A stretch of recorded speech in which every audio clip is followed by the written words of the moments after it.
And so then Ibuki was available. So she's just an amazing skateboarder. And I think that there's so much talent around the world. Japan's got so much talent. So I'm excited that, you know, it's a good team. Now, you've been here before. You've competed in a multitude of X Games. You spoke about the spirit of your athletes and the competitive energy you wanted them to bring.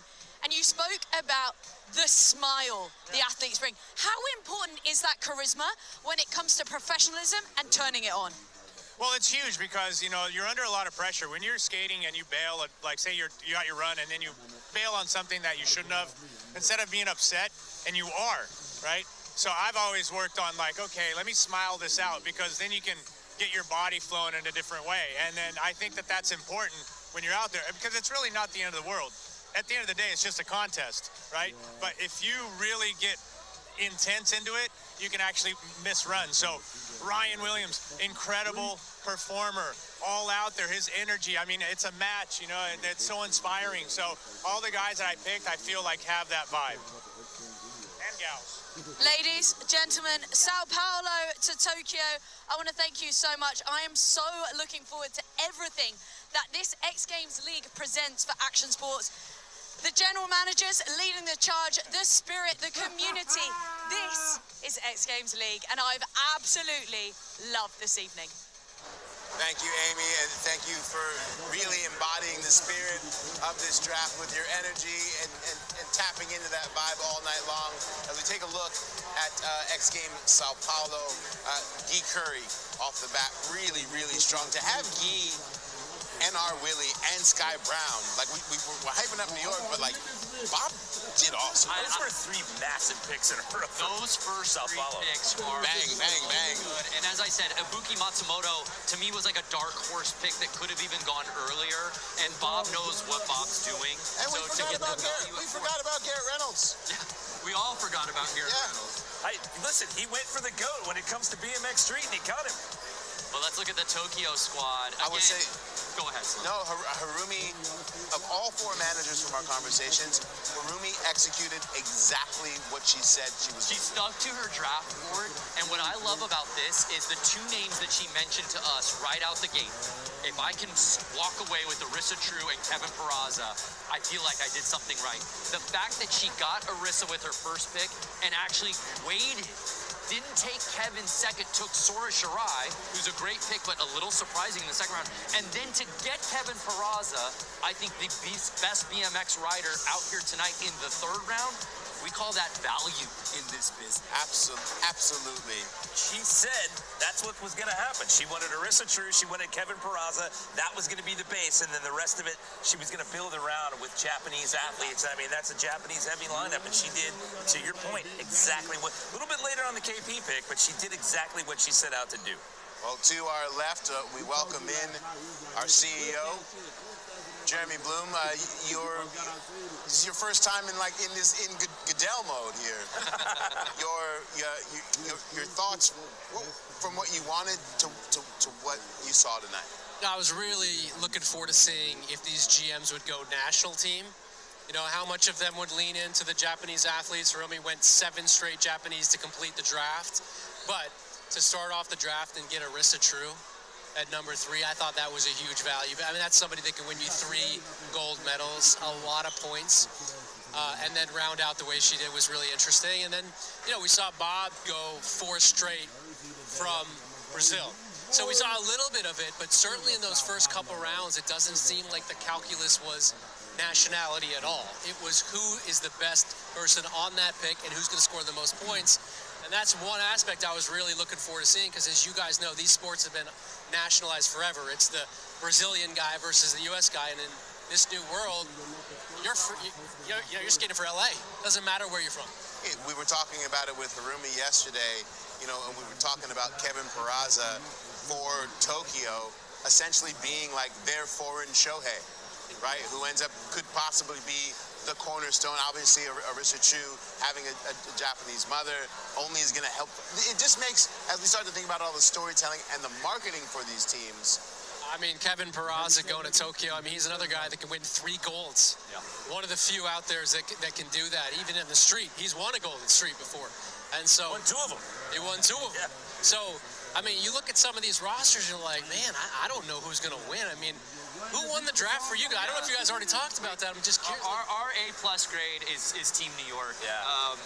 It just seems like he executed his philosophy perfectly, and the skateboarding talent is, I think, second to none on the New York team. I am curious, though, 1-1, first pick of first round of the inaugural draft, Chloe Cobell going #1. Your thoughts on that? I mean, she's obviously exceptionally talented, and the sky is the limit for her.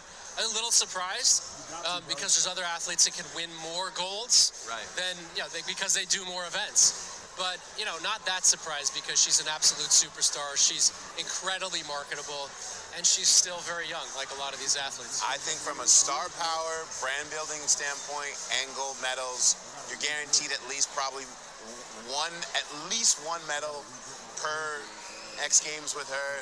I think it's a brilliant pick at 16 years of age. She's kind of the face for what street skateboarding is. With Raisa out, she makes sense to me as a number. And skateboarding street is so popular globally right now. It's certainly having a big moment, has had a big moment. So to tap into that popularity and have one of the biggest, female athletes on the planet in that sport is not only that, the two of the first 3 picks, young ladies in skateboarding. Well, let's talk about the expanded schedule for this year as well. Yeah, we've been done in the summer. We've been talking about season all night long, but for the audience, put in the context what this season is going to look like. And that's a big part of this league is storytelling, right? Because if you have one event a year, it's really hard to tell a story. It's hard to build rivalries, and it's hard to create more content in the year, right? So now we're doing 3 stops in the summer. So we'll open up at the end of June in Tokyo, in Sacramento. The next week we're in Tokyo. And then a couple weeks off before the Superdome in New Orleans for the first ever season championship. And, we're excited to see these rivalries build. And we saw here tonight getting teammates for the first time ever, and how magical it can be. We've all played team sports at some level, maybe middle school, whatever. There's some magic in having teammates. And so it was fun to see that play out. It's fun to see new rivalries be born tonight, and fun to see how fans around the world are going to rally around these 4 teams and these cities and these incredible athletes. How cool is it to be able to have this draft here at COSM, right next door to SoFi, the legendary LA Forum? Can we start lobbying now for the Intuit Dome for an LA stop? That place is special. Intuit Dome is built for X Games, and now that we have, Jeremy, that's my ass. We're going to take this party to New York too, as well. I mean, with the team. Oh yeah, for sure. And we got to go. The brand, we've never been there. I mean, that's begging for it. Our event strategy is now led by where we have teams, so you can obviously know where we're trying to get ourselves to. Got to go to the East Coast. Got to be in New York somewhere. And then got to get to California here in LA. Yeah, you didn't know these guys are running logistics now. Congratulations.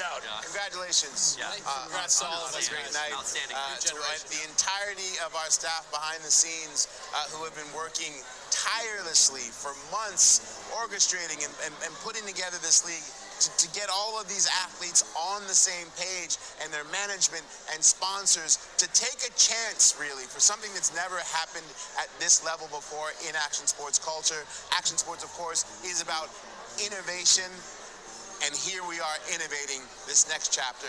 Thank you to MoonPay. Thanks for everybody who tuned in to the inaugural MoonPay X Games. We'll see you in Sacramento. Let's go. We'll see you guys in Sacramento.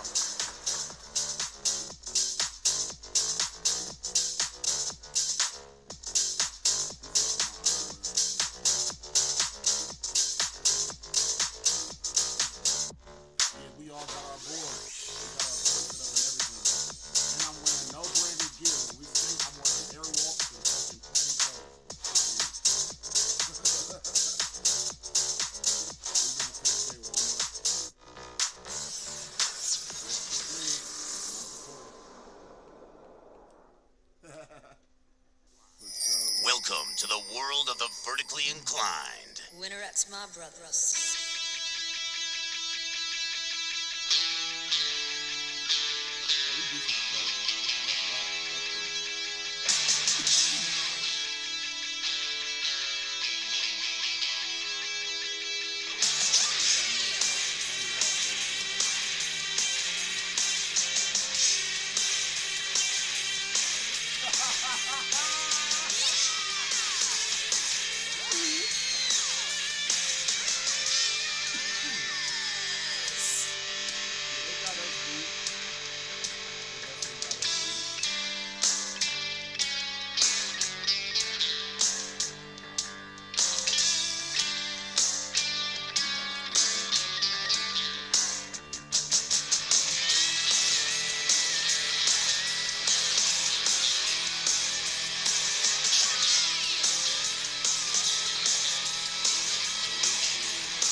run called International. Prepared for the men's Border X quarterfinals heat number 1. This is Winter X. Seth Westcott is in lane 1 for this heat. Lucas Demlow is in lane 2. The top seed for this heat, Jason McAllister, has elected to take lane 3. Chris Engelsman, very fast in qualifying, in lane 4. Dave Dowd is in lane 5. And in lane 6, Adam Merriman. Very steep in the first 9 seconds. They go right to a bump field as a way of sorting things out. The whole shot is the most important point of border cross. It appears that Engelsman, no, check that, I believe it is. And it's Jason McAllister in front. Yep. McAllister stretching out the lead right behind him with a pass. That's Dave Dowd in first now. Dowd, a veteran, really pumps through these little whoop-de-doos very well. A close race with Westcott trying to make a move on the backside. A little bumping through the corner here. It is still Dowd in front. McAllister is second. It's Dowd, Westcott and McAllister. Dowd goes down. Westcott will take the garbage. And McAllister second. And third, Chris Engelsman. And that's what border cross is all about. You can be leading the race the whole way and go down right at the end, and the whole field will pass you. This is what Border X is all about. Dave Dowd has led this race the whole way. He comes up short on a heel edge, goes over hard, loses his helmet. Westcott McAllister gets the slingshot to the finish line. There is more to come from Border X, including Sean Palmer, the defending gold medalist. Nike presents Bougeon Day, the last 24 hours at the Winter X Games. So the Palm is ready to take action on the course. Ooh, Palmer twice.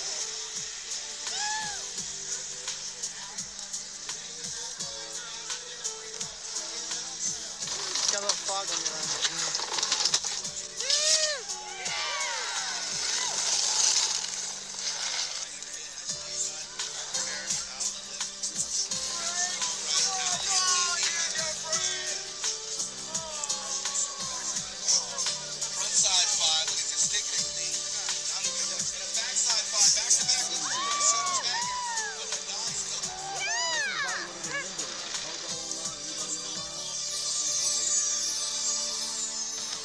Well, it's a long run, really long when 5 other guys are trying to push you out of the way. The 6th rider dashed to the finish. Border X quarterfinal competition continues after this.